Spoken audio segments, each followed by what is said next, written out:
Seigneur, on reçoit également une paix profonde.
simplement ces deux mains. Viens dans mon cœur. Jésus.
Je vois que dans la salle, il y a des gens qui vous aimez vraiment que Jésus reste dans leur cœur. On va chanter encore une fois ce reste dans mon cœur, il est parti. Reste dans mon cœur. Reste dans mon cœur.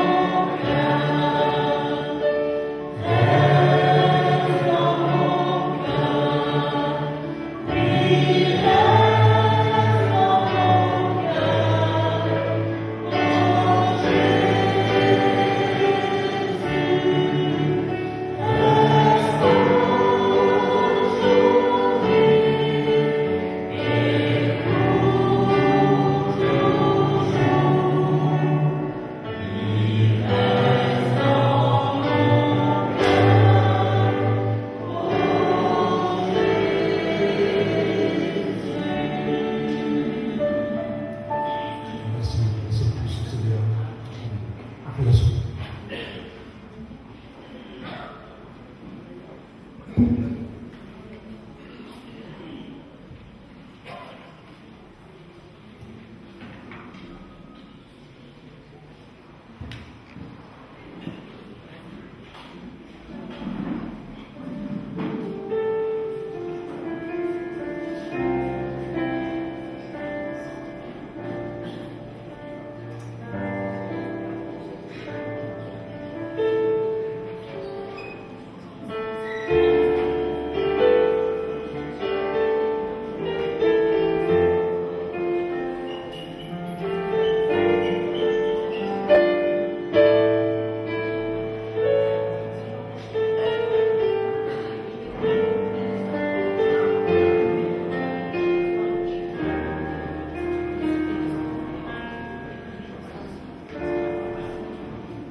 Mesdames et messieurs, bonsoir. Vous allez bien? Vous avez passé une bonne journée de dimanche? Oui? Ça a été? Ok. Ce soir, nous sommes déjà à la 8e rencontre. Une fois de plus, nous tirons vers presque la fin. Est-ce que quelqu'un saurait nous rappeler le titre de ce soir? Hello. Normalement, c'est affiché à l'intérieur des invitations. C'est l'émergence des maladies nouvelles. C'est vrai que depuis quelques années, depuis quelques mois, j'ai envie de dire qu'on entend sans arrêt parler des maladies, des pandémies, des épidémies qui sont en train de prendre de l'ampleur. Ce soir, la question serait jusqu'où cela ira. L'orateur nous parlera de cela. Sur ce, j'aimerais aussi vous souhaiter une cordiale bienvenue à tous, peut-être ceux et celles qui nous rejoignent une première fois. Je tiens aussi à saluer nos amis les internautes qui sont de plus en plus nombreuses. Sentez-vous à l'aise à l'arrière à la vidéo. Voilà, et comme à son habitude, vous pourriez suivre à la fin de ce moment de conférence sur la page de Facebook, il y a toujours le lien de YouTube, le tampon Space Adventiste, aussi Bible et actualité tampon. Bible et actualité tampon. Sur ce, bonne soirée et bonne écoute à vous. J'invite le cœur dans ma rampe.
Bonsoir à tous.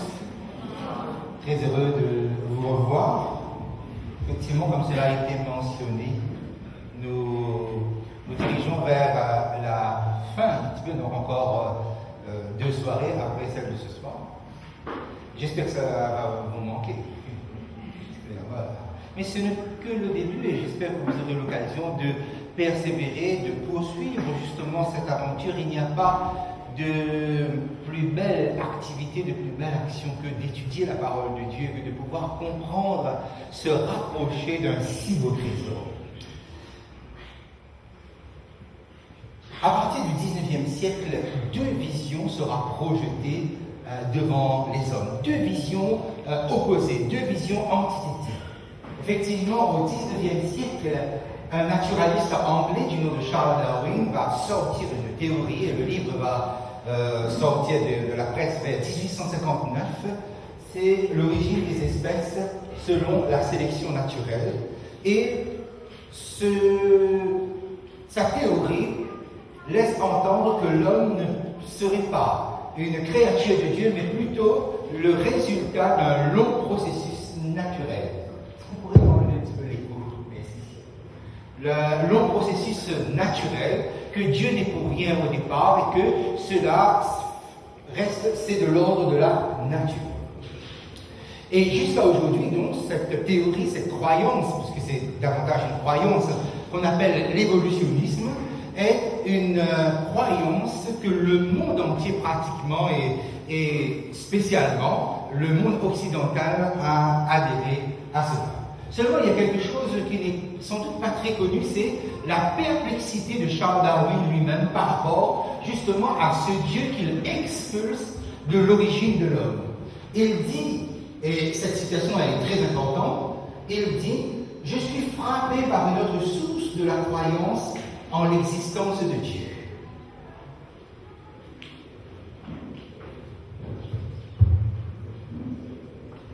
Je reprends la citation. Je suis frappé par une autre source de la croyance en l'existence de Dieu. Je crois qu'il doit avoir certainement un micro qui n'est pas éteint et qui doit faire répercussion. Ce n'est pas ici, on peut vérifier. Parce que ça fait un écho. Ok, merci beaucoup. Voilà, je reprends ma citation. Je suis frappé par une autre source de la croyance en l'existence de Dieu qui est liée à la raison et non à l'émotion.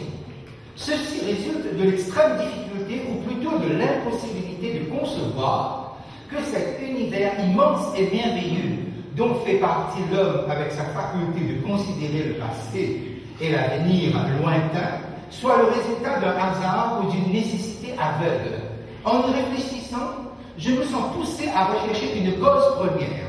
Autrement dit, donc, lui qui construit une théorie sur le fait que l'origine de la vie et de l'homme ne procède pas de Dieu, finalement, il rencontre des perplexités qui l'amènent à chaque fois à considérer qu'il n'est pas possible que cet univers immense, merveilleux, que l'homme avec sa faculté de pouvoir penser le passé et l'avenir soit le résultat d'un hasard, que cela procède d'une nécessité aveugle. Ce n'est pas possible. Et il dit, il faut qu'il y ait une cause première. Et dès qu'on dit cause première, ça veut dire qu'il y ait quelqu'un qui, au départ, a lancé tout cela.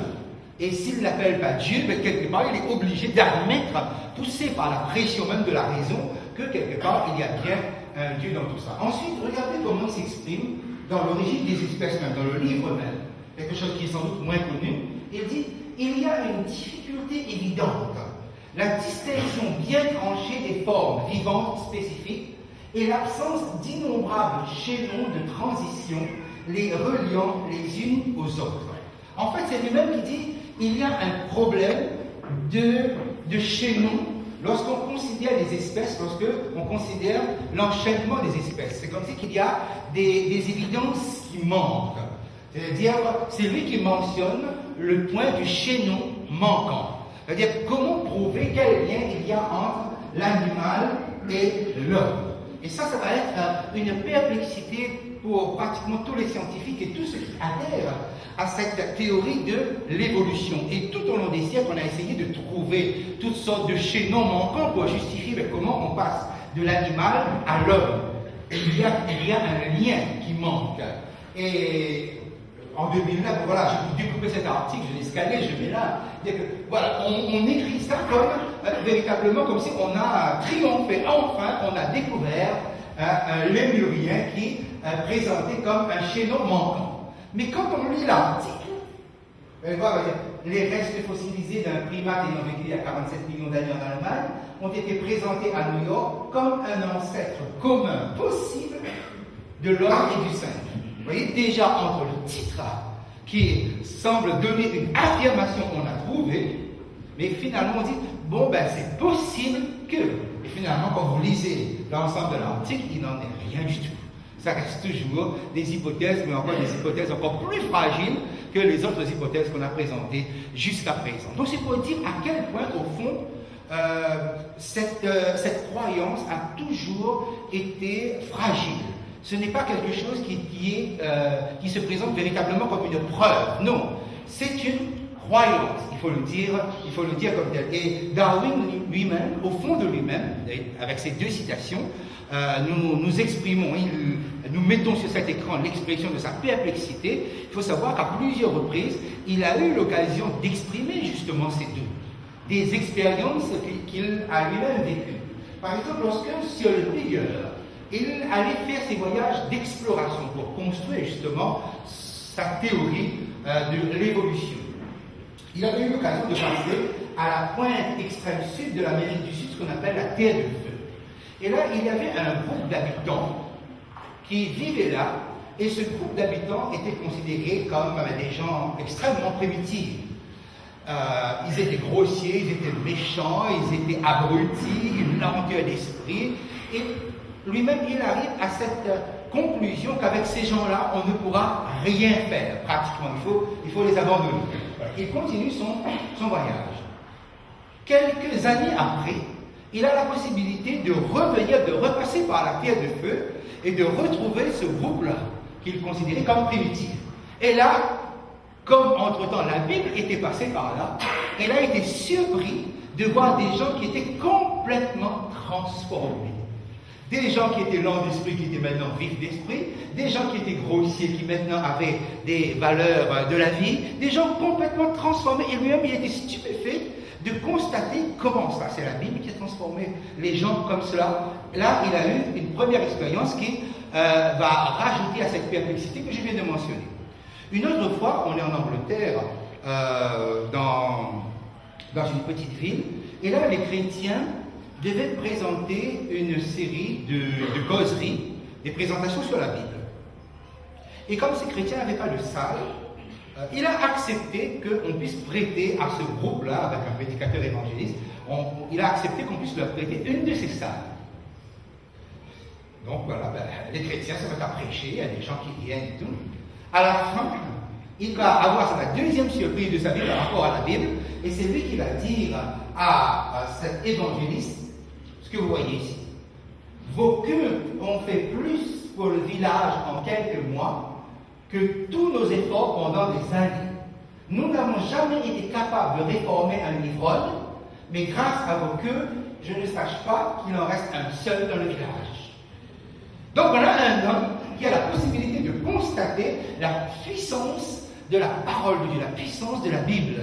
Mais qu'est-ce que vous voulez? Ce sont des perplexités qui sont là, qui sont exprimées, qui peuvent se présenter comme suffisantes pour pouvoir accepter, si on prend Charles Darwin, on peut prendre ses doutes aussi avec, mais malheureusement, la suite, l'évolution de cette histoire va faire que ses disciples vont marquer l'humanité, ils vont prendre fait et cause pour un évolutionnisme pur et dur, alors que Darwin lui-même ne se situait pas forcément dans cette situation. Donc ce qui fait que, voilà, mais que va-t-il se passer? Puisque l'humanité dans son ensemble semble gagner à cela. Effectivement, il n'y a pas une université, il n'y a pas un lycée, un collège, une école qui n'enseigne l'évolution.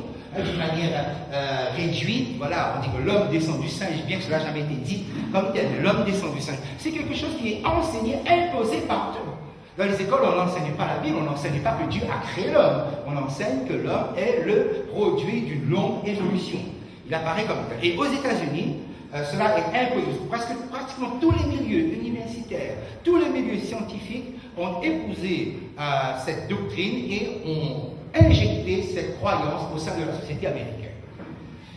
Ils sont tombés de haut quand, il n'y a pas longtemps, un sondage avait été fait dans la société américaine. Et qu'est-ce que ce sondage dit? C'est que seulement 10% de la société américaine adhérait à la croyance en l'évolution. Et plus de 50% croyaient que l'homme a été créé par Dieu il y a moins de 10 000 ans de cela. Et cela a été un coup mortel, c'est une manière de dire, mais en tout cas un coup qui a été terrible dans le mental, pour le moral des scientifiques et des universitaires, parce qu'ils se disent comment c'est pas possible. Après tant d'années où on a enseigné à cette société l'évolution, et seulement 10% de la société américaine adhère à cela, ce n'est pas possible. Donc vous voyez, comme quoi, que on a chassé du système, on a chassé Dieu créateur du système, mais on ne peut pas le chasser du cœur humain. Parce que le cœur humain adhère à cela. Il faut bien le souligner ici. Mais dans la société maintenant, vous avez, par rapport à Dieu, au moins 4 positions. Vous avez ce qu'on appelle le théisme. Le théisme, c'est celui qui croit en Dieu, que Dieu a tout créé, que Dieu, il intervient encore dans la vie humaine, il intervient dans l'histoire humaine. Vous avez le déisme. Le déisme, c'est celui qui croit que Dieu existe et que Dieu a tout créé, mais que Dieu a abandonné l'humanité à son sort et ne s'en occupe plus. Maintenant, débrouillez-vous. Ensuite, il y a ce qu'on appelle le fidéisme. Le fidéisme, c'est l'adhésion à la foi de son pays. Vous avez déjà certainement entendu des gens qui me disent, écoutez, je suis né là-dedans, j'ai grandi là-dedans, j'ai fait ma première communion là-dedans, etc. Ok, ben voilà, c'est la religion du pays, c'est la religion de la famille, j'y reste. Vous avez déjà entendu des gens dire ça? Voilà, ce qu'on appelle le fidéisme en quelque sorte. Okay. Et enfin, l'athéisme. L'athéisme, qu'est-ce que c'est? Ben, l'athéisme, c'est on ne croit pas du tout en Dieu. Et il faut savoir que ces différents courants, qui, particulièrement le fidéisme, pas tellement, mais surtout l'athéisme, va prendre une position de plus en plus dominante dans la façon dont la société va avancer. Et nous en parlons depuis quelques soirées déjà, comment la société a muté pratiquement, pour arriver à ce qu'un fort courant d'athéisme puisse imprégner la vie sociale, la vie mentale, la vie intellectuelle des gens qui s'y trouvent. Et lorsqu'on va parler de l'athéisme, savoir qu'il y a 2 sortes d'athéisme, représentés par ces deux penseurs, 2 grands penseurs, d'ailleurs 2 philosophes contemporains que j'ai mis ici. Il s'agit d'André Comte-Sponville et l'autre Michel Onfray. André Comte-Sponville va prêcher, je vais dire comme ça, okay, un athéisme fidèle, comme il dit. Tandis que Michel Onfray est plutôt dans l'athéisme radical. L'athéisme fidèle, qu'est-ce que c'est exactement? C'est que je ne crois pas que Dieu existe, mais je crois dans les valeurs de la religion, dans les valeurs morales de la religion. Donc, j'épouse les valeurs morales de la religion, particulièrement le judéo-christianisme, mais pas Dieu, parce que je ne crois pas qu'il existe. Tandis que Michel Onfray, pour lui, ni Dieu, ni les valeurs morales de la religion. Ça ne veut pas dire pour autant qu'il est forcément immoral, mais il pense qu'il faut, à la suite de Nietzsche par exemple, il faut éradiquer complètement toutes les notions de la religion, toutes les notions chrétiennes, parce que pour ce groupe, pour ce mouvement, le monde est imprégné du judéo-christianisme. Ce n'est pas tout à fait faux ce qu'il dit, dans le sens que le monde est imprégné du judéo-christianisme. Hein, mais il pense et il milite pour cela, pour que tout soit éradiqué et que l'homme soit un homme nouveau, vivant complètement sans aucune notion de la religion. Ce qui nous intéresse ici, c'est ça, l'esprit de l'athéisme d'André Comte-Sponville, c'est-à-dire l'athéisme fidèle. Ok, on ne veut pas de Dieu, mais on veut les valeurs qui ont été véhiculées jusqu'à présent. Et il y a de forts courants spirituels, je vais dire pourquoi, parce que lui, il ne milite pas contre la spiritualité, mais une spiritualité sans Dieu.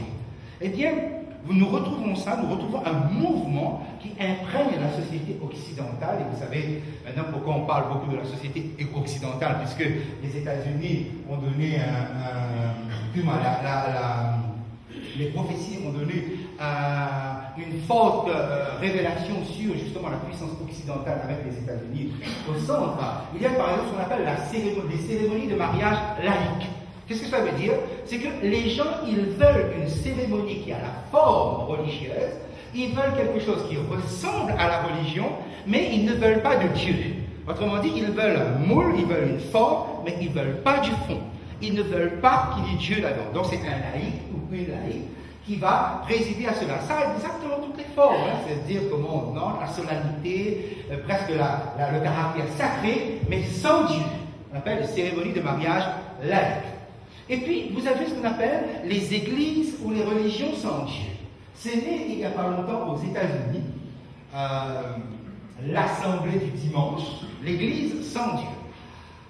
On a constaté que les personnes qui sont athées et ne croient pas en Dieu, ils éprouvent cependant le besoin de vivre ce que ceux qui croient en Dieu vivent. Alors qu'est-ce qu'on a fait? On a créé une église, on se retrouve, on chante, on prêche, on reprend exactement ce que fait une assemblée chrétienne, mais on ne prononce pas du tout le nom de Dieu. Pourquoi? Parce qu'on ne veut pas de Dieu dans cette affaire. Mais on veut la forme. C'est exactement comme une assemblée chrétienne. C'est assez surprenant. Il faut savoir que ce mouvement-là part de la Grande-Bretagne, de l'Angleterre, mais est en train de gagner le monde. Dire, les médias se sont émus presque d'admiration là-dedans de constater comment les gens veulent une religion sans Dieu, pratiquement. On veut la forme parce que le cœur a besoin. Mais il faut savoir que le monde est pratiquement victime de cette situation. On a vidé, la théorie de l'évolution a vidé le monde de Dieu. Mais le cœur est en train de rechercher quelque chose. Et quand on ne le trouve pas, on prend au moins la forme. On va se satisfaire au moins de la forme. Voilà, si vous voulez, le courant, le mouvement dans lequel la société occidentale actuelle Donc bien comprendre qu'au fond, si ces personnes-là pouvaient se douter un seul instant qu'il s'agit bien de la religion. Parce que dire une religion sans Dieu, ça n'a pas de sens. Seulement, la Révolution française nous avait déjà donné un exemple de cela. Okay? Eux aussi, ils avaient une religion sans Dieu, c'est-à-dire la raison.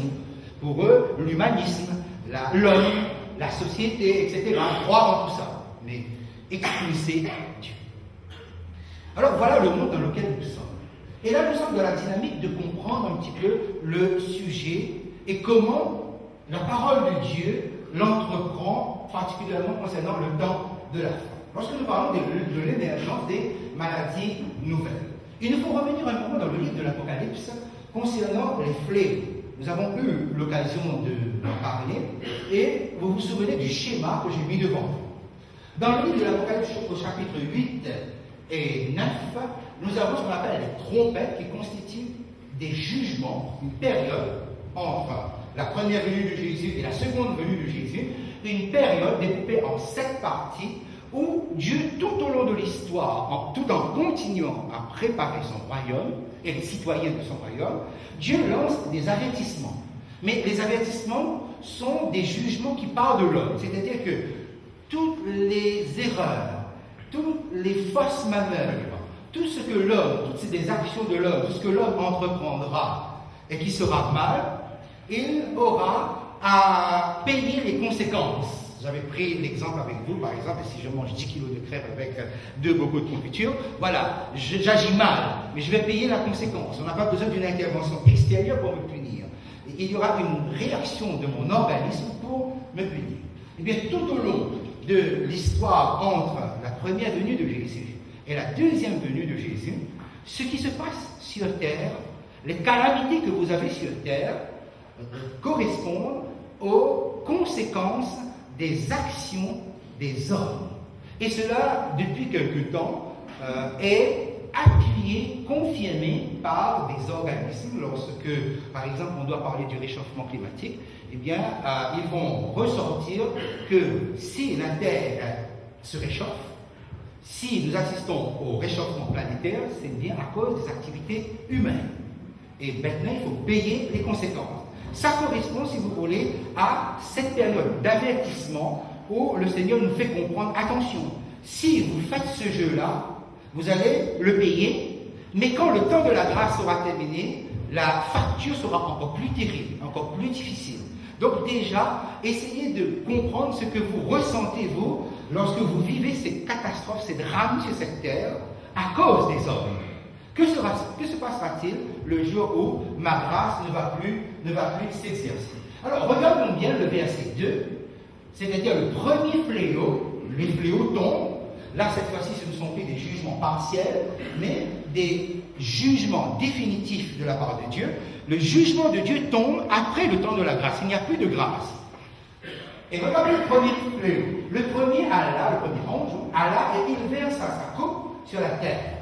Et un ulcère malin et douloureux frappa les hommes qui avaient la marque de la bête et qui adoraient son image. L'action vient du ciel. On déverse un fléau et vous constatez qu'il y a ici le nom d'une maladie qui est mentionné, un ulcère malin. Nous avons là un terme englobant. Qu'est-ce qu'on appelle un terme englobant? C'est-à-dire qu'on utilise une expression pour parler de toutes les maladies, de l'ensemble des maladies les plus pernicieuses en quelque sorte. C'est, comment dire cela? C'est multiple, mais on utilise un concept, on utilise un terme. Quand vous regardez bien, on utilise le terme ulcère malin. Et je vous avais posé la question la dernière fois, est-ce que vous vous rappelez que dans la Bible, Dieu est déjà intervenu directement, et vous-même, vous m'avez donné les 10 plaies d'Égypte. Vous avez là un fléau qui avait été utilisé pour libérer le peuple de l'esclavage de l'Égypte. Pourquoi? Parce que la 6e plaie d'Égypte, c'était justement un ulcère qui avait frappé les Égyptiens, mais qui n'avait pas frappé le peuple hébreu. Le peuple hébreu avait été préservé. C'est une intervention directe de Dieu ici qui constitue le jugement de Dieu. On nous dit à la fin, on retrouve un schéma similaire. C'est que les hommes seront frappés de maladies. Et regardez bien qui sont ceux qui sont frappés. Ils avaient la marque de la bête. Hier, je vous avais dit, attention, la marque de la bête correspond à une loi religieuse. La marque de la bête, le nombre de son nom. Quel est le nombre de son nom? 666.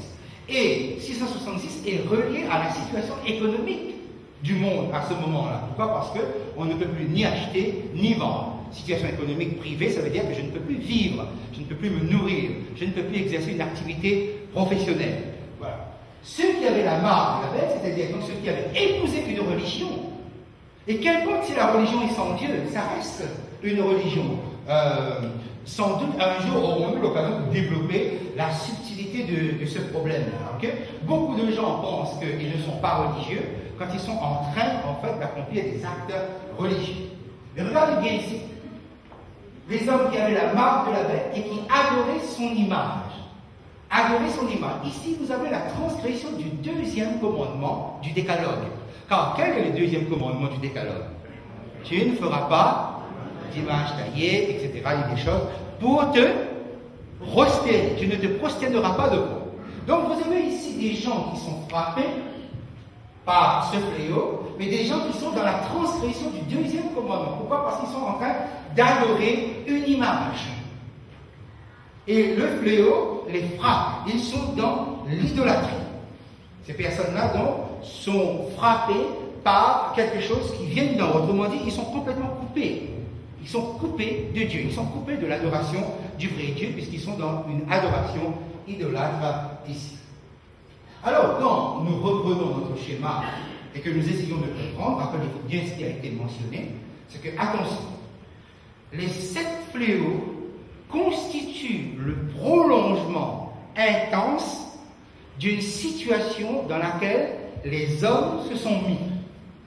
Vous vous rappelez de ça? Okay? C'est-à-dire, comme hier, on était en train de considérer le soleil qui brûle, vous avez, pendant le temps des trompettes, les hommes qui jouent avec le feu, qui amènent donc ce réchauffement planétaire, qui détruit la couche d'ozone, qui envoie des gaz à effet de serre dans l'atmosphère, etc. Quand nous parlons de maladie, nous parlons aussi du même principe. C'est-à-dire que Dieu ne fait que poursuivre, accélérer, intensifier la gravité de la conséquence, des conséquences de ce que les hommes ont eux-mêmes produit sur cette terre. Autrement dit, si les hommes, en désobéissant à Dieu, en désobéissant au commandement de Dieu, ils plongent l'humanité dans une situation dramatique de santé, il faut savoir que les fléaux vont poursuivre, c'est-à-dire vont amener à un haut degré de densité ce que les hommes ont commencé. Donc ne soyez pas surpris que vous avez une maladie qui soit mentionnée dans le premier fléau et que actuellement, quand vous considérez les signes des temps, vous constatez qu'il y a un problème avec les maladies. Dites les maladies émergentes. Nous allons juste voir dans un instant à quoi ça correspond. Le chapitre 21, Jésus en parle. Jésus en parle, le texte qu'on avait déjà appris. Jésus dit, vous entendrez parler de guerre, de soulèvement, ça c'est avant qu'il revienne. Ne soyez pas effrayés, il faut que ces choses arrivent premièrement, mais ce ne sera pas encore la fin. Une nation s'élèvera contre une autre nation, un royaume contre un royaume. Il y aura de grands tremblements de terre, et en divers lieux des pestes et des famines.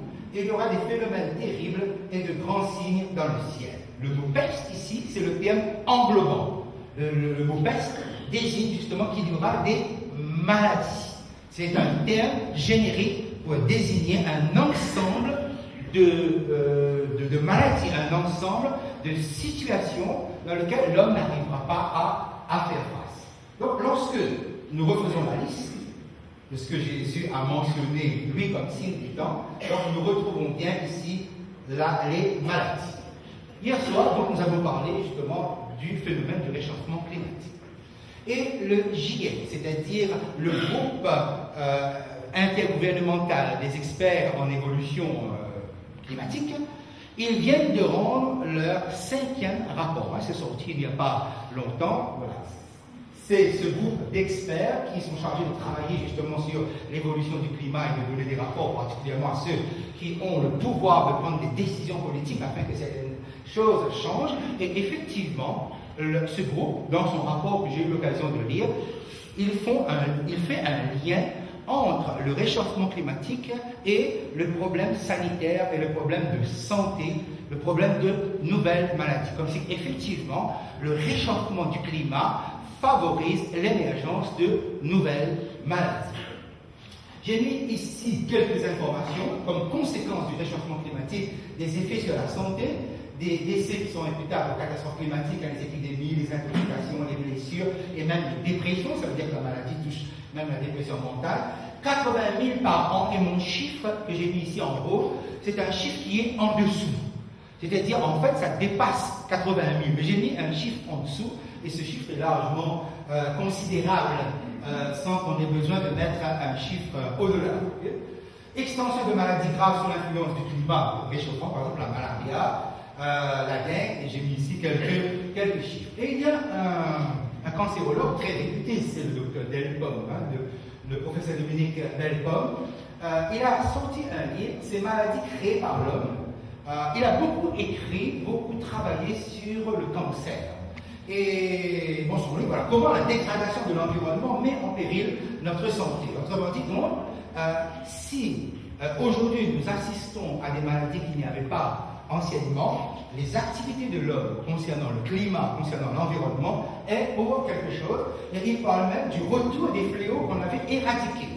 Et à la suite du docteur Delpomme, il y a beaucoup qui ont repris ce travail pour essayer de chercher le pourquoi. D'abord le recensement, le nom, mais aussi pourquoi et comment on en revient à des maladies qui avaient disparu, comme la peste, le choléra, maladie du sommeil, le typhus, etc. Autrement dit, donc le réchauffement climatique ramène cela. Et ça, c'est le retour des anciennes maladies. Mais il y a ce qu'on appelle les pathologies, les maladies émergentes. C'est quoi exactement? Eh bien, ce sont des maladies qui sont apparues depuis une quarantaine d'années, à partir du moment où, sur cette terre, il y a eu une croissance démographique qui a pris une certaine ampleur, mais en même temps, il y a eu une urbanisation, c'est-à-dire les gens habitent plus au niveau des villes et vivent plus en proximité. Et on comprend pourquoi ça se propage aussi beaucoup plus rapidement. Les gens vivent pratiquement les uns sur les autres. À partir de cette période de notre histoire, on va voir aussi apparaître de nouvelles maladies. On classe là dans cette période. Et ce qui frappe, c'est tout le lien qu'il y a entre la transmission de les humains, les hommes et les animaux. Il faut comprendre qu'avant les années 80, l'humanité scientifique pensait que les virus se respectaient quelque part les espèces. C'est-à-dire, si ça arrive au sein d'un animal, ça reste dans l'animal. Si c'est dans l'homme, ça reste dans l'homme. Que ça ne se transmettait pas, on ne passait pas de l'animal à l'homme. À partir des années 80, avec l'arrivée du sida, ça a tout bouleversé. Pourquoi? Parce qu'on a compris que les virus pouvaient passer de l'animal à l'homme. Donc ça, c'est quelque chose qui est quand même assez récent.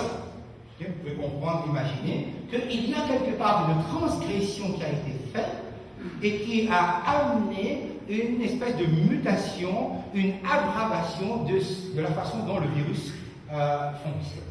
Donc vous avez ici une liste que je mets comme telle, puisque ça vient à profusion. Si je mets le SRAS, c'est-à-dire le syndrome respiratoire aigu sévère en rouge, et pourquoi? Parce que à partir de l'an 2000, du 21e siècle, c'est le premier virus, en quelque sorte, qui va causer une vraie panique, amener une vraie panique dans le monde. Alors, je vais vous donner un élément de réflexion, juste pour que vous puissiez, dans votre méthode de compréhension du livre de l'Apocalypse, de l'ensemble de la prophétie, saisir comment les signes des temps et quel rôle les signes des temps jouent dans l'impact de notre foi. Jésus dit dans Matthieu chapitre 16, à partir du verset 3, ok, vous êtes capable d'observer le soir, vous dites tiens, demain il fera beau, le matin vous regardez, vous êtes capable de prédire, mais vous devez être capable aussi de discerner les signes des temps. C'est quoi les signes des temps? C'est-à-dire qu'il y a des événements qui se passent, vous êtes en mesure de les relier aux prophéties de la parole de Dieu. Et quand nous parlons, par exemple, du réchauffement climatique, comme hier, que nous parlons aussi des énergies nouvelles, on l'a mentionné, comme la catastrophe de Fukushima, ce que cela a occasionné de pouvoir exploiter l'énergie nucléaire. Essayons bien de comprendre aussi au niveau de ces aggravations de l'organisme humain, le rôle que cela pourrait jouer pour nous de comprendre dans quel temps nous sommes. Alors, voilà, partons du 21e siècle. 2003, vous avez le SRAS, qui sera une pneumonie sévère, vraiment virulente. Et ce qui frappe, c'est que le SRAS va disparaître avant même que l'homme ne trouve le vaccin. Ça a commencé, ça a créé une panique, c'est la première panique du 21e siècle qu'il y aura, parce que des mots vont être utilisés, comme le mot pandémie va être utilisé, et il y aura un affolement mondial. Ensuite, on n'entend plus parler. Où c'est passé? Ça apparaît, ça disparaît. Mais en fait, on avait compris par quel moyen, c'est-à-dire que les Chinois de la région de Canton aimaient bien manger un petit animal qui s'appelait la civette, et ils aimaient manger. Et on avait compris que le virus du SRAS était transmis de l'animal à l'homme par le moyen de la consommation. Ah, si les hommes savaient ce qu'il fallait manger, ce qu'il ne fallait pas manger. Okay? Mais vous voyez, il y avait là un mode de contamination. En 2004, arrive le H5N1, la grippe aviaire. Et là, c'est déjà plus grave. Pourquoi? Parce que la transmission se fait alors que le virus est encore au stade incubation dans l'homme. Alors que le SRAS, il fallait attendre des symptômes de la maladie pour que cela se transmette, un peu comme le virus Ebola. Là non, c'est à l'état d'incubation, ça se transmet déjà. Donc, il est possible que, si moi je l'avais, eh bien, je pouvais contaminer 12, 15, 20 personnes sans le savoir. Pourquoi? Parce que c'est au stade d'incubation. Et cela fait beaucoup réfléchir justement la communauté scientifique et surtout l'OMS, parce qu'ils se sont penchés là-dessus pour travailler sur ce problème-là. Et ils avaient donc assez rapidement décelé que cela provenait des oiseaux et des canards sauvages. Et cela représentait un risque. Pourquoi? Parce qu'on se rendait compte que ce virus-là, il mutait. Il pouvait passer dans un autre animal, la volaille par exemple, mais avec une adaptation complètement différente. Et ça fait réfléchir pourquoi?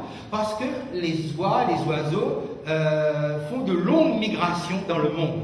Donc c'est un virus qui pouvait se répandre. Et ils ont fait des statistiques, un calcul, une projection. Ils se sont rendus compte que si le virus H5N1, la grippe aviaire, si cela mutait, eh bien on pouvait craindre le risque de quelques millions de personnes qui seraient atteintes, qui seraient mortes de cela. Mais voilà, le virus, là aussi, quelque part, disparaît, on n'entend plus parler. Il disparaît. Okay. On arrive en 2005. En 2007, coup de tonnerre à New York. Alors que le virus VIH, le sida, n'évoluait pas et qu'on avait plus ou moins maîtrisé, compris comment il fallait exercer une forme de thérapie là-dedans, il y a la crainte. Pourquoi? Parce qu'on a découvert chez un homme d'une quarantaine d'années, un Américain, une forme de VIH, mais super virus, qu'on n'avait pas vu jusqu'à présent. Et toute la communauté internationale sera au courant de cela. Il y aura un affolement. Pourquoi? Parce qu'on se dit, tiens, le virus du sida mute. C'est-à-dire qu'il y a une transformation. Et non seulement ça se transforme, mais c'est devenu extrêmement résistant. Toutes les thérapies qu'on pouvait injecter ne passaient pas. Crainte totale. Mais ça s'arrête. Donc le VIH continue normalement. Et puis il y aura le H1N1 en 2009. Vous vous rappelez, on a parlé de ça, c'est pas trop l'origine. Et là, l'origine commence à se perdre. On n'arrive pas à trouver l'explication par où c'est passé. Pourquoi? Parce que ce virus-là est en fait une combinaison des gènes différents des virus qu'on connaissait déjà. Par exemple, le poulet, là, de la grippe aviaire, le gène humain et aussi du porc. C'était une combinaison de tout ça. Ce qui rend la chose un peu plus complexe et difficile, et on essaye de lutter. Mais le monde panique, parce que ça vient du Mexique, ça se répand, les gens voyagent, ils sont en agglomération, et hop, tout d'un coup, sans même qu'on puisse trouver un traitement, on n'a pas le temps de trouver le traitement, ça disparaît. Et alors, on arrive en 2011, là, les hommes vont commencer à agir aux apprentis sorciers. Nous sommes dans le centre médical d'Erasmus à Rotterdam, donc en Hollande, et ce centre va manipuler le virus H5N1, c'est-à-dire qui effraie la communauté scientifique. Ils vont manipuler ce virus et arriver à en faire un virus qui mute, au point que cela peut se transmettre maintenant extrêmement facilement de l'homme à l'homme. Remarquez ça. Alors, qu'est-ce qui s'est passé? Dans le constat où on est arrivé, on a dit, mais c'est le virus le plus terrible. Mais rassurez-vous, c'est caché, c'est en laboratoire, c'est bien protégé, c'est bien fermé. Mais vous pouvez imaginer la terreur que certains gouvernements ont pu ressentir à ce moment-là. Pourquoi? Parce que le bioterrorisme existe. Et qu'on sait qu'en 1977, il y a des virus qui ont été subtilisés, qui se sont égarés, éparpillés quelque part. Voilà que les hommes, quand la nature n'a pas fait muter un virus, eux, qu'est-ce qu'ils font? Dans le laboratoire, ils manipulent, ils jouent aux apprentis sorciers. C'est-à-dire, ils déclenchent une bombe pratiquement. Si ça se répand, c'est terminé, c'est fini. Voilà. Et c'est Ron Fouchier lui-même qui a avoué que c'est une bombe pratiquement, si c'est lâché au sein de l'humanité. Et je voulais voir ce qui était possible. Qu'est-ce qui était possible? Et maintenant c'est là, maintenant ça existe. Et le jour où ça disparaît, vous pouvez imaginer l'ampleur de la panique. Alors remarquez bien, j'ai pris sur une dizaine d'années environ, de 2003 jusqu'à 2011, et là 2013, on en parlait encore. Qu'est-ce que vous constatez? Que les hommes n'arrivent pas à connaître exactement l'origine, mais quand ça disparaît, ils n'ont pas non plus d'explication. Parce que ça part et on n'a pas trouvé de vaccin, on n'a pas résolu, il n'y avait pas de traitement. Où c'est parti? Voilà pourquoi j'ai mis le mot psychose ici. Parce qu'en fait, l'humanité a compris que si ça part, ça revient, si ça vient, et que ça repart, mais que nous, on n'arrive pas à maîtriser l'information, que se passerait-il si un jour, tous ces virus sortaient en même temps, puisqu'on n'a aucun contrôle dessus? Que va-t-il se passer? On a l'impression que ces virus sont en stand-by quelque part. Vous vous rappelez hier ce que j'ai partagé avec vous. Y a-t-il pas une main qui est en train de protéger l'humanité? Et n'y a-t-il pas une main qui empêche la folie des hommes en ce moment d'aller jusqu'à son terme? Et quand, par exemple, lors du premier fléau, nous avons parlé justement de cet ulcère malin qui est développé. Mais d'où viendra cet ulcère malin? Au fond, n'est-ce pas les hommes eux-mêmes qui l'auraient créé? Quand vous avez Ron Fouchier lui-même qui a manipulé pour exacerber un virus qui est déjà terrible, où il y a déjà tout à craindre, il a déjà exacerbé, aggravé le problème. Tout ça est là sur cette terre. Donc non seulement hier, je vous avais dit, nous sommes assis sur une bombe nucléaire, une façon de parler, nous sommes liés sur un siège nucléaire et il suffirait d'une tempête solaire pour tout faire, pour tout bousiller. Maintenant, nous avons des virus de tous les côtés. L'homme a fabriqué cela, il a favorisé cela, et tout cela. Où c'est? L'homme n'a pas le contrôle. Alors, vient s'ajouter à ça, et là vous l'entendez dans les actualités, n'est-ce pas? On parle beaucoup, on parle, même jusqu'à aujourd'hui, on en parle encore. De quel virus il s'agit? Voilà, ok. Alors, pour nous permettre de faire juste un petit résumé de cela, je vous donne une des vidéos d'information. Ça peut mettre le son. Le virus Ebola figure parmi les plus contagieux et mortels chez l'homme, selon l'Organisation mondiale de la santé. Il tire son nom d'une rivière du nord de la République démocratique du Congo, où il a été repéré pour la première fois en 1967. Le taux de mortalité est estimé à 90% chez l'homme. Certaines chauves-souris seraient le réservoir naturel du virus en Afrique. Les gorilles, chimpanzés, singes, antilopes et porcs-épics participeraient également au cycle de transmission du virus. Ce virus compte plusieurs espèces: Zaïre, Soudan, Bundi-Bugio, Restan et Taille Forest. Il se transmet par contact direct avec le sang, les liquides biologiques ou les tissus des sujets infectés et probablement par les voies respiratoires. Après une période d'incubation de 2 à 21 jours, la fièvre hémorragique à virus Ebola se caractérise souvent par une brusque montée de température avec une faiblesse intense, des douleurs musculaires, céphalées et maux de gorge. Cette phase est souvent suivie de vomissements, diarrhée, éruption cutanée, insuffisance rénale et hépatique, hémorragies internes et externes. Le virus Ebola se multiplie très rapidement, submergeant les capacités du système immunitaire. Il n'existe actuellement aucun traitement ni vaccin spécifique pour combattre l'infection. Donc c'est dit, il n'y a pas de traitement non plus. Okay? Et vous remarquez que ces virus retracent et on y retrouve les caractéristiques des autres virus. Alors, nous ne serions pas surpris si celui-là aussi finit par disparaître, d'autant plus que si vous avez bien entendu les informations qui ont été données dans cette vidéo d'information, justement, il disait que ce virus existait déjà en 1976 au Soudan et aux Zaïre. Et puis tout d'un coup, c'est apparu là-bas, c'est dans l'Afrique centrale, ça réapparaît maintenant à l'ouest là-bas. On n'arrive pas à expliquer comment c'est arrivé à l'ouest là-bas, de ce côté-là, comment ce virus-là a voyagé. Il y a beaucoup de choses qui échappent complètement à nous. Nous avons donc les chiffres qui sont tombés ce matin, parce que ça va très vite, le nombre de morts. La semaine dernière, on parlait de 1000, 1600, et maintenant, donc ce matin, avec les chiffres de l'ONU et de la Banque mondiale, puisque donc le lance des appels de fonds urgents en ce moment, nous sommes à 4555 morts, ce qui est beaucoup, ce qui veut dire qu'on a augmenté. Il n'y a aucun virus de ce 21e siècle qui n'a tué autant jusqu'à présent. Donc, bien comprendre cet aspect. Donc, quelque chose s'est aggravé, quelque chose a changé dans le monde, et les images auxquelles on est soumis déchirent pratiquement le cœur. On ne peut pas rester pratiquement insensible à toutes les informations qu'on nous envoie. On nous a dit donc, ça part de la chauve-souris. En fait, la réserve, c'est la chauve-souris. On sait que la chauve-souris est un animal qui a un système immunitaire extrêmement résistant. C'est pourquoi c'est un animal qui n'a jamais le cancer. Pourquoi? Parce qu'il a un système qui lui permet de pouvoir héberger des virus très puissants sans pouvoir être atteint. C'est un porteur sain en quelque sorte. Qu'est-ce qui se passe? En fait, le virus va aller chez une cible.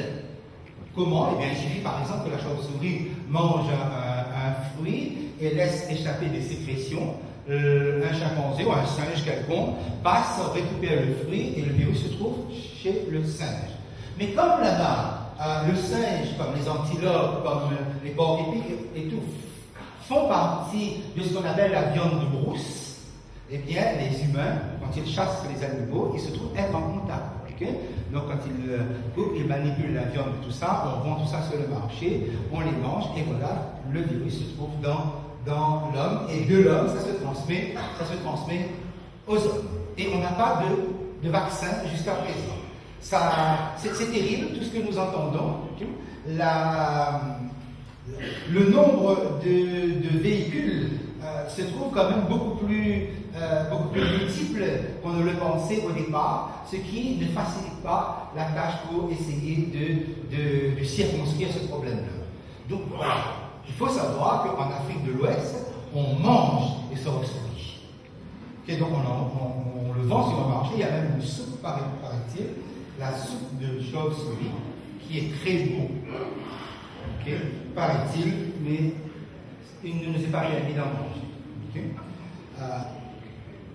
Et sans doute qu'il y a des, je ne dirais pas des valeurs, on est là où on est et on reprend la façon dont on nous a appris à vivre. Hein. Vous êtes sur le marché avec la viande de brousse, hein. On n'imagine pas, mais c'est la même chose qui s'est passée en Asie avec le problème du SRAS, hein. C'est-à-dire donc l'homme est dans un rapport, l'homme est dans une connexion avec les animaux qui l'emmène à transgresser des codes, qui l'emmène à transgresser des lois. Et quelque part, certainement, c'est l'humanité dans son ensemble qui souffre de ne pas connaître justement la valeur de ces lois, la valeur de ces règles que Dieu a données justement à l'humanité. Les conséquences sont terribles, hein? Les images parlent plus que les mots. Et chaque jour, les actualités, les informations nous renvoient sans cesse. Voilà, qu'est-ce qu'il y a? Des gens qui sont malades. Les gens qui sont malades d'un système de vie, d'une façon de vivre, pratiquement. Ah, s'ils savaient les ordonnances de Dieu, s'ils savaient ce que Dieu avait recommandé. Aujourd'hui, qu'est-ce qu'on donne? On essaie de soulager, on essaie de renforcer un peu le système immunitaire, puisqu'on n'a pas de vaccin. On ne peut pas soigner. On essaie d'évacuer, on essaie de renforcer un peu ici ou là, ça marche dans certains cas, et dans bien au moins 90% des cas, ça ne marche pas. Et c'est ici que je voudrais vous mener un instant pour terminer un moment de notre réflexion de ce soir. Vous avez bien compris, c'est que l'homme fabrique des bombes, il fabrique des outils qui lui sont fatals, des outils qui lui sont mortels, et tôt ou tard, ces outils vont ressortir, même quand pour un temps. Mais nous sommes avertis. L'avertissement nous est donné, et comment comprendre justement ce type d'avertissement? Dans la parole de Dieu, nous avons à un moment donné une femme qui était dans une situation désespérée. Et je voudrais croire, et je prie le Seigneur que tous ceux qui souffrent, tous ceux qui sont malades, puissent connaître ce Jésus extraordinaire. Parce que quand les médecins ne peuvent plus, voilà une femme qui était atteinte d'une perte de sang depuis 12 ans. Il faut savoir donc que la maladie d'Ebola, hein, qui est une maladie virale aiguë, sévère, c'est une maladie donc hémorragique, hein, c'est une fièvre hémorragique, et l'hémorragie est interne ou externe. Donc c'est pour ça que vous avez vu autant de sang. Voilà, vous avez une femme ici qui, elle aussi, avait perdu beaucoup de sang, qui avait sans doute mis ses espoirs dans la main des médecins. Elle avait dépensé tout ce qu'elle possédait et aucun soulagement, et ça allait plutôt en empirant. Et un jour, elle a entendu parler de Jésus. Et elle va avoir un acte de foi. Elle va venir de la foule par derrière, elle va toucher son vêtement. Et qu'est-ce qui va se passer? Elle sera guérie. Est-ce que c'est le vêtement de Jésus qui l'a guérie? Elle le pensait sans doute parce qu'il y avait des magiciens qui guérissaient au moyen de mouchoirs ou de vêtements. Voilà une source de guérison, voilà une voie, voilà une orientation.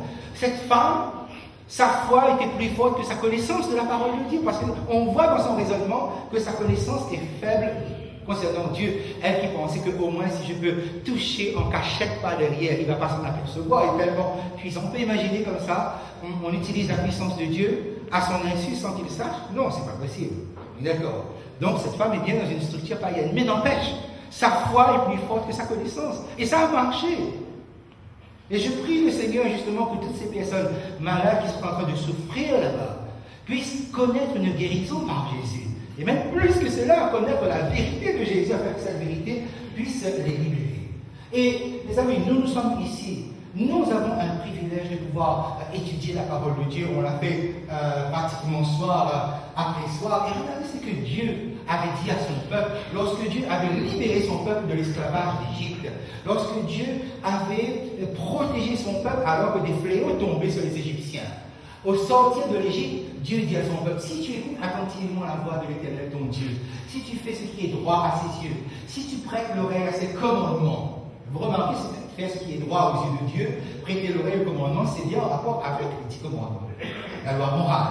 Si tu observes toutes ces lois, je ne te frapperai d'aucune des maladies dont j'ai frappé les Égyptiens. Et là, nous avons une phrase eschatologique, une phrase qui porte justement sur les fléaux qu'on avait mentionnés justement dans le livre de l'Apocalypse. Car bientôt viendra le moment où Dieu va frapper avec les ulcères malignes, le premier fléau. Et Dieu dit, et nous fait cette promesse, toi je ne te frapperai pas. Pourquoi? Parce que tu obéis. Parce que pour toi, je suis l'Éternel qui te guérit. C'est ça l'expérience que nous sommes appelés à faire. Vous remarquez, si tu observes toutes ces lois, Dieu avait donné à Israël au moins quatre catégories de lois. Ce qu'on appelle la loi morale, les 10 commandements, les lois cérémonielles en rapport avec les sacrifices, les lois sanitaires. Les lois sanitaires qu'il fallait respecter pour pouvoir vivre dans des conditions d'hygiène respectables, et les lois sur la santé.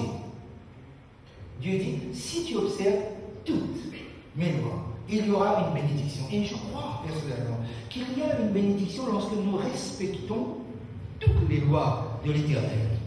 Lorsque nous suivons les recommandations que la parole de Dieu nous donne, même sur les règles d'hygiène, même sur les valeurs sanitaires qu'une loi, un principe, parce que toutes ces lois comportent une valeur. Et la loi morale, la loi par excellence, c'était les 10 commandements, qui étaient mis dans l'arche de l'Alliance, dans le lieu très saint du sanctuaire. C'était cette loi-là qui était au-dessus, qui était mentionnée en premier. Et le psaume 19, verset 8, c'est, vous savez, la loi de l'Éternel est parfaite. Qu'est-ce qu'elle fait?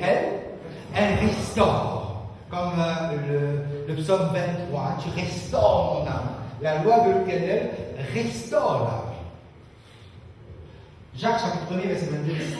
Mettez en pratique la parole de Dieu et ne vous bornez pas à l'écouter en vous trompant vous-même par de faux raisonnements. Car si quelqu'un écoute la parole et ne la met pas en pratique, il est semblable à un homme qui regarde dans un miroir son visage naturel et qui, après s'être regardé, s'en va, oublie aussitôt quelle était. Mais celui qui aura plongé le regard dans la loi parfaite, dans la loi de la liberté, c'est intéressant parce qu'après il cite les 10 commandements, que les 10 commandements sont appelés la loi parfaite, la loi de la liberté, et qui aura persévéré, n'étant pas un auditeur oublieux, mais se mettant à l'œuvre, celui-là sera heureux dans son activité. Loi parfaite, loi de la liberté, et celui-là, il est heureux dans son activité, par l'observation de la loi. Et lorsque nous allons essayer de considérer à un moment les 10 commandements, de savoir est-ce que les 10 commandements font partie des lois que Dieu s'attend à ce que nous puissions encore observer, je vous propose un petit moment que nous puissions les regarder ensemble très rapidement. Au moins les 4. Si c'est la loi de la liberté, c'est la loi parfaite, c'est la loi qui restaure. Là, voilà. Si tu observes toutes mes lois, voilà les 4 premiers. Vous voyez bien, les 4 premiers. Voilà le premier. Tu n'auras pas d'autre Dieu devant ma face. Le deuxième, tu ne te feras point d'image taillée, de représentation quelconque, tu ne te feras pas prosterner devant. Troisième, tu ne prendras pas le nom de l'Éternel ton Dieu en vain. Car Dieu ne laissera pas impuni celui qui prendra son nom. Et quatrième, souviens-toi du jour du repos pour le sanctifier. Les 4 premiers commandements qui nous mettent en rapport avec Dieu. Ça va, vous avez retenu les 4 premiers commandements? Juste pour faire cet exercice. On va essayer de le faire ensemble. Alors, premier commandement. Tu n'auras pas d'autre Dieu. Voilà. Deuxième commandement. Pas d'image taillée pour te prosterner. Okay? Troisième commandement. Tu ne prendras pas le nom de l'Éternel ton Dieu en vain. Et quatrième commandement. Souviens-toi du jour du repos pour le sanctifier. Voilà. C'est intéressant de connaître comment une loi de l'Éternel puisse, comme ça, nous faire du bien. On peut essayer de méditer, de prendre le temps justement de considérer cela. Et regardez bien ce qu'Ésaïe 48, verset 17 dit. Ainsi parle l'Éternel, ton Rédempteur, le Saint d'Israël. Moi, l'Éternel, ton Dieu, je t'instruis pour ton bien. Je te conduis dans la voie que tu dois suivre. Oh, si tu étais attentif à mes commandements, ton bien-être serait comme un fleuve et ton bonheur comme les flots de la mer. Autrement dit, les commandements de Dieu, c'est pas pour nous embêter la vie. Les commandements de Dieu, c'est pour notre bonheur. Et Jacques va appuyer ça dans le Nouveau Testament. C'est pour que notre bien-être, notre bonheur soit comme les flots de la mer. Et l'apôtre Jean dit, mais l'amour de Dieu consiste à quoi? À garder ses commandements. Est-ce que ces commandements sont pénibles? Non, ces commandements ne sont pas pénibles. Revoyons bien un moment ces commandements, les 4 premiers. On va juste les limiter à l'instant à ça. Alors Dieu prononça toutes ces paroles en disant, je suis l'Éternel ton Dieu qui t'ai fait sortir du pays d'Égypte, de la maison de servitude. On a ici un petit préambule qui précède le premier commandement, tu n'auras pas l'autre Dieu devant toi. Qu'est-ce que c'est que ça, ce préambule? Ce préambule, c'est le préambule de la grâce. Je suis l'Éternel et je t'ai délivré de l'esclavage, de la maison de la servitude. Quand je t'ai délivré, je t'ai rien demandé. Tu n'as rien fait. Tu avais juste à prendre du sang et à mettre dans l'encadrement de la porte. Le sang représentait qui? Le sang de Jésus. Voilà, parce que c'était le sang de l'amour. C'est l'acte de grâce qui est mentionné ici. Car mes amis, avant de nous demander d'observer un commandement quelconque, Dieu doit d'abord exercer sa grâce. La grâce vient toujours avant la loi. La loi ne sera jamais pour nous sauver, c'est la grâce qui nous sauve. On est d'abord sauvé par grâce, ensuite on observe la loi. Et là vient la loi. Et quand on regarde, l'apôtre Jean avait dit, mais ces commandements, c'est pas pénible. Au contraire, l'amour de Dieu consiste à garder ses commandements. Ces commandements sont des commandements d'amour. Effectivement, regardez comment Dieu nous parle dans ce commandement. Lorsqu'il nous dit, tu n'auras pas d'autre Dieu devant ma face. Donc combien de dieux tu dois avoir? Un seul. Mais ça, c'est le langage des époux, c'est le langage des conjoints. Combien de conjoints on doit avoir? Un seul. Donc c'est normal qu'une femme dise à son mari, tu ne dois pas avoir d'autre femme. Ou que le mari dise à la femme, tu ne dois pas avoir d'autre homme.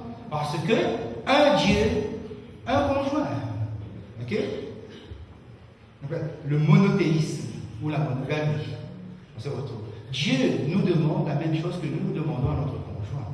Par amour. Parce que l'amour ne permet pas le partage à ce niveau-là. L'amour ne permet pas le mélange des choses. Deuxième commandement. Tu ne feras pas d'image taillée, ni de représentation quelconque. Et Dieu me dit quelque chose. Parce que, tu vois, moi, tu ne les serviras pas, ces idoles. Parce que moi, l'Éternel, je suis un Dieu jaloux. Et le mot jalousie, justement, est un mot qui s'utilise parce qu'il y a de l'amour. Pourquoi Dieu est un Dieu jaloux? C'est parce qu'il nous aime. Parce qu'il ne fait pas le droit de nous prosterner devant des idoles. Se prosterner devant une idole, même quelque chose qui le représente, c'est se prosterner devant son adversaire, devant le diable. Et je suis jaloux. Je suis jaloux parce que je t'aime. La jalousie est un langage de l'amour. La jalousie est saine. La jalousie est normale. C'est normal qu'une épouse soit jalouse. C'est normal qu'un mari le soit. Pourquoi? Parce que tu es à moi, parce que je t'aime, parce que... Voilà, non, tu ne peux pas donner un bouquet de fleurs à ta collègue. Non. Moi, même si ça lui fait plaisir, okay? Ça c'est à moi, ça m'appartient ce geste-là. C'est normal, il y a une exclusivité. Et c'est ça qui ressort ici. Ensuite, troisième commandement. Tu ne prendras pas le nom de l'Éternel ton Dieu. Vous savez, ça c'est le langage du mariage. Car, dans le mariage, la femme prend le nom de l'homme. Okay? Mademoiselle Payette devient Lucie Warou. Non mais attendez. Ça c'est la faute du mariage pour tous.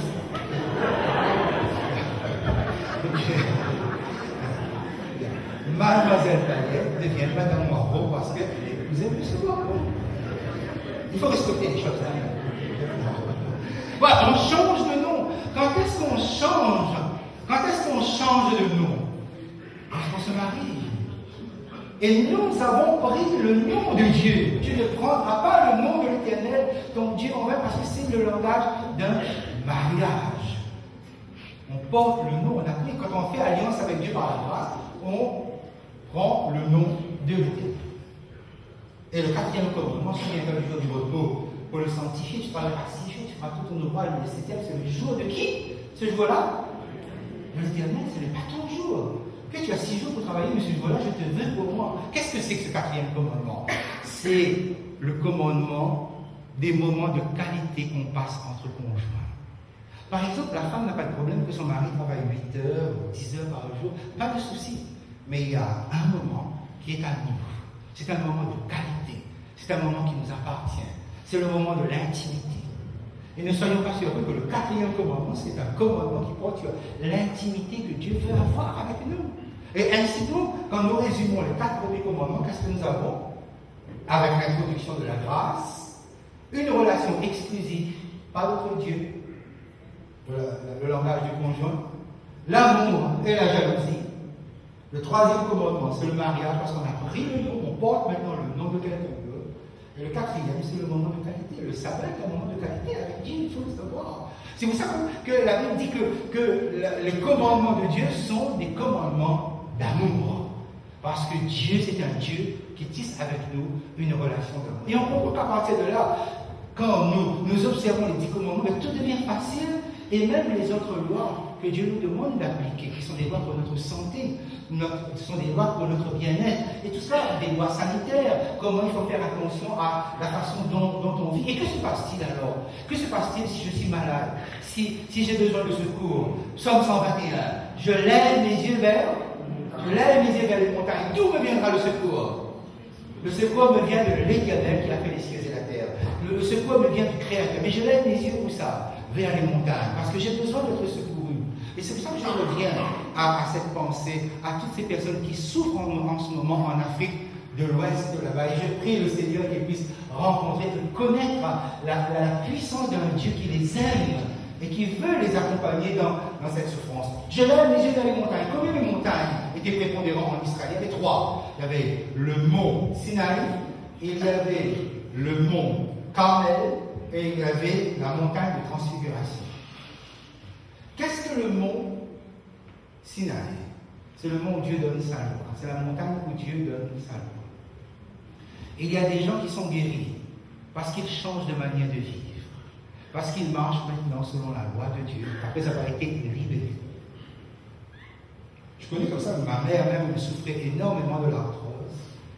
Et quand elle va connaître Dieu, quand elle va vivre l'expérience de la grâce, quand elle va marcher avec d'autres principes de valeur selon les commandements de Dieu, son arthrose va disparaître. Et je loue le Seigneur pour cela. Il y a des personnes qui sont guéries par la loi de Dieu. Ils ne sont pas sauvés, personne n'est sauvé par la loi de Dieu. Mais il y a des personnes qui sont guéries par la montagne Carmel. C'est quoi le mont Carmel? C'est la puissance de Dieu qui s'exerce. C'est le miracle. Tout le monde dit gloire. C'est Dieu. C'est l'Éternel qui est Dieu. Il y a des gens qui sont guéris par miracle, par la puissance de Dieu qui s'exerce. Ils sont rétablis, ils sont restaurés. Le mont, la montagne de transfiguration, qu'est-ce que c'est? C'est la préfiguration du retour de Jésus, avec Élie d'un côté, Moïse de l'autre. Celui qui est passé par la mort, celui qui n'est pas passé par la mort. C'est à ça qu'ils ont assisté. La montagne de transfiguration est une préfiguration du retour de Jésus. Il y a des personnes qui seront guéries que lorsque Jésus reviendra. Et ils vont peut-être porter leur maladie toute leur vie, mais quand Jésus reviendra, ils seront totalement guéris. Je lève mes yeux vers les montagnes, parce qu'il y avait 3 montagnes. Alors, par quelle montagne serez-vous guéris?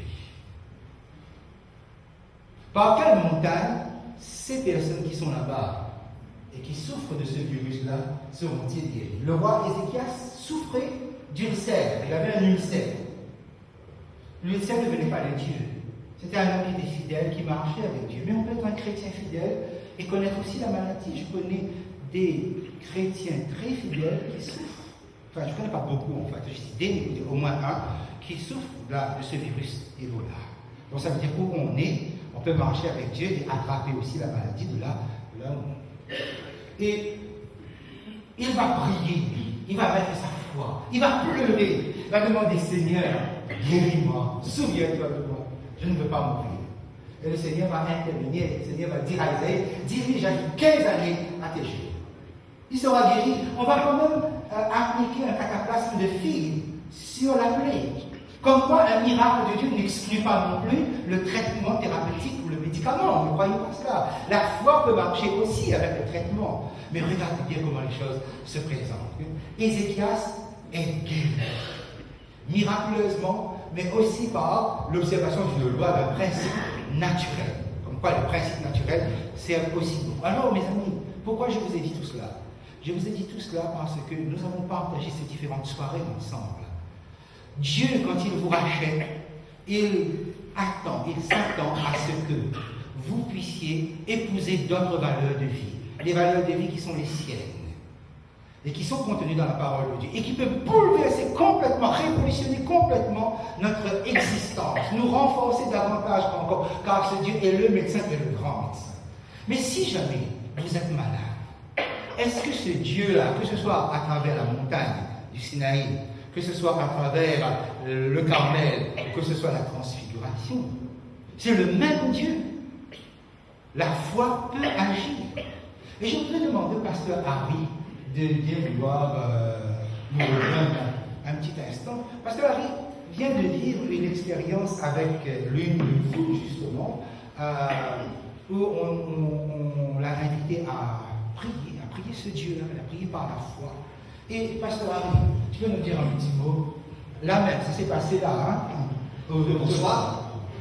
Alors, je viens pour vous raconter une expérience avec le Seigneur. C'est pour confirmer comment Dieu intervient dans la vie de ses enfants. Alors, de mois de cela, j'ai rendu visite à une dame et elle m'a parlé de la souffrance de son mari qui a eu un cancer de prostate.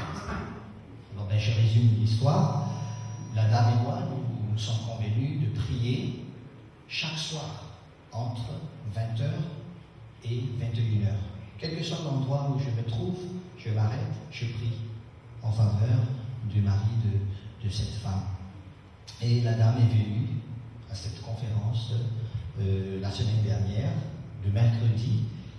On a prié ensemble dans la salle derrière et j'étais vraiment surpris quand elle m'avait annoncé que la situation de son mari s'améliore, que la gloire soit rendue à l'Éternel. Et je vous demande de prier encore en faveur de cette personne. Est-ce que les médecins ont constaté que la situation s'est Bien améliorée? sûr, oui, bien sûr, parce que après, le monsieur est parti voir le médecin.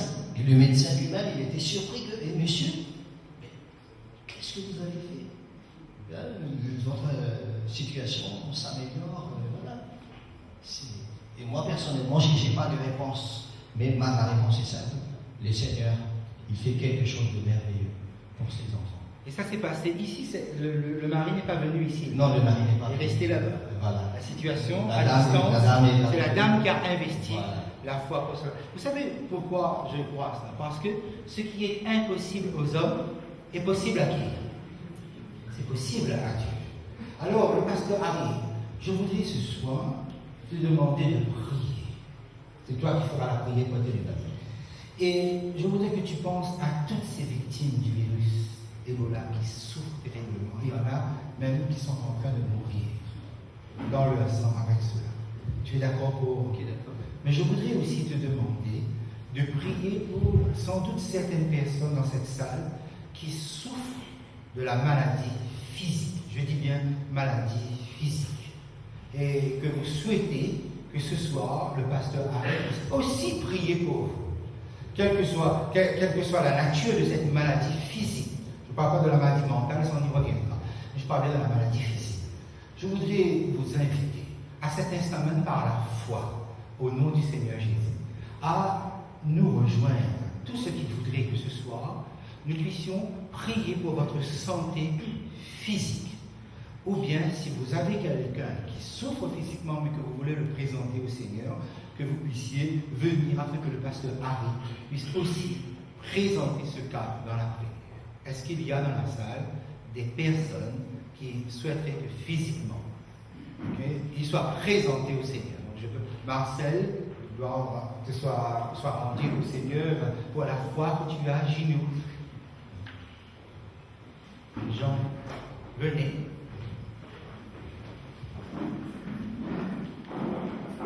Faites-le par la foi.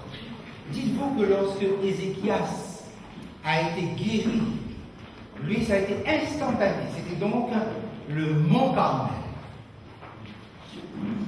Lorsqu'il a été guéri instantanément. C'est lui qui avait prié. Il aurait pu demander au prophète Ésaïe, qui était un homme de Dieu, de prier pour lui. Mais c'est lui qui a prié. Il a présenté son cas. Il a présenté sa situation au Seigneur. Alors, en même temps que le pasteur Harry va prier pour ces personnes qui souffrent, il va aussi nous présenter au Seigneur dans sa prière. Prions ensemble. Éternel, notre Dieu, notre Père, nous venons à toi ce soir pour te dire merci pour ta grâce et ton amour pour nous. Merci Seigneur de ce que tu nous donnes aussi le privilège d'être présent dans ce lieu ce soir pour te parler et surtout pour intercéder en faveur de tous ceux qui souffrent de maladies. Plus précisément pour les personnes qui souffrent du virus d'Ebola. Seigneur grand Dieu, c'est vrai qu'humainement parlant, nous n'avons pas encore de solution. Mais ta parole est certaine que les choses impossibles aux hommes, avec toi, tout se passe bien. Tout est possible. Seigneur Jésus, nous savons et nous sommes convaincus de ta puissance. Parce que c'est toi qui as guéri ceux qui sont malades, les paralytiques. Tu as recouvert la vue de Bartimée. Tu as ressuscité même Lazare, ton ami. C'est pourquoi, Seigneur, nous te demander que tu interviennes dans la vie de ces personnes qui souffrent d'Ebola. Puisses-tu poser ta main bénissante, ta main guérissante pour enlever la racine de ces microbes et faire en sorte que ces personnes retrouvent la guérison totale. Peut-être qu'il y a des gens qui sont vraiment comateuses, peut-être, mais avec toi, Seigneur, nous avons la confiance que tu peux faire quelque chose de merveilleux pour eux. Et je voudrais te prier également pour tes enfants qui se présentent ici devant. Il y a certains qui souffrent des maladies physiques. Tu connais les détails de leur maladie, Seigneur. Ce soir, je voudrais te supplier, Seigneur, puisses-tu intervenir également pour eux. Fais quelque chose de merveilleux pour tes enfants.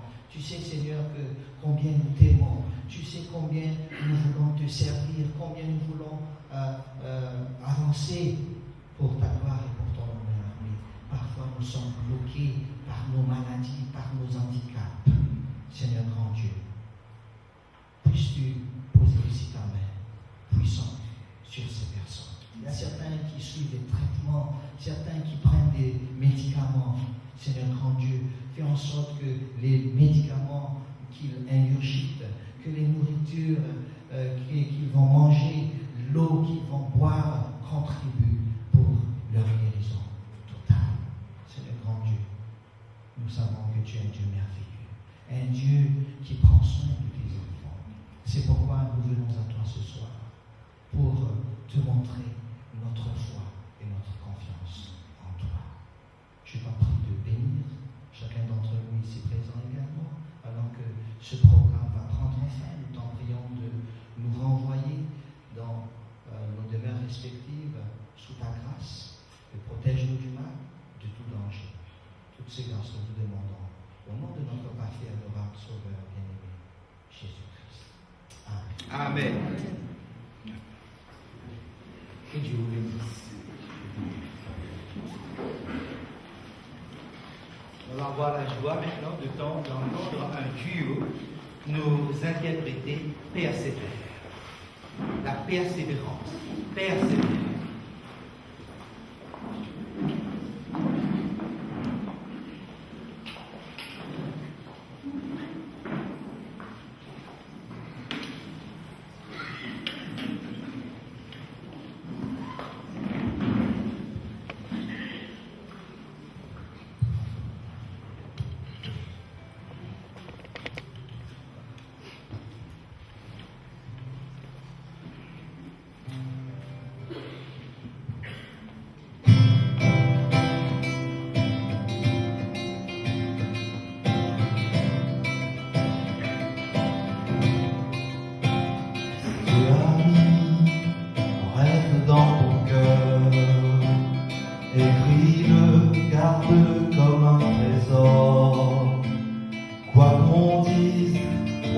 cherche la vision avec passion.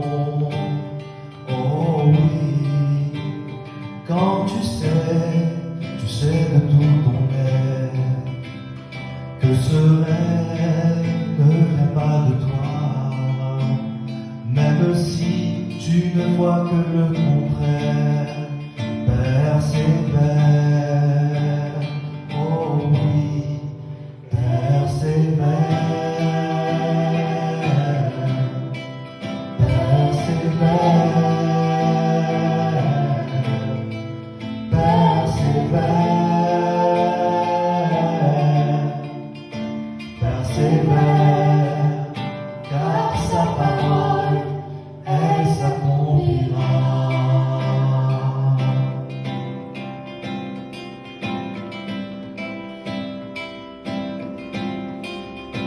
Si dans ton cœur est réelle cette promesse, dans le doute, lève-toi et confesse que Dieu est vrai et que sa parole demeure éternelle. Oh oui, car ce qu'il promet, frère, ma sœur, n'est jamais vain, toujours fidèle et son chemin certain, même si les choses semblent n'aboutir à rien, persévère. Quand il dit, la chose arrive. Quand il ordonne, elle existe. Son regard est sur tout ce qui lui appartient. Persévère, persévère, persévère, persévère, encore une fois, persévère, persévère, persévère, persévère, car sa parole, elle s'accomplira. Oh oui, Elle s'accomplira. Elle s'accomplira. Certainement.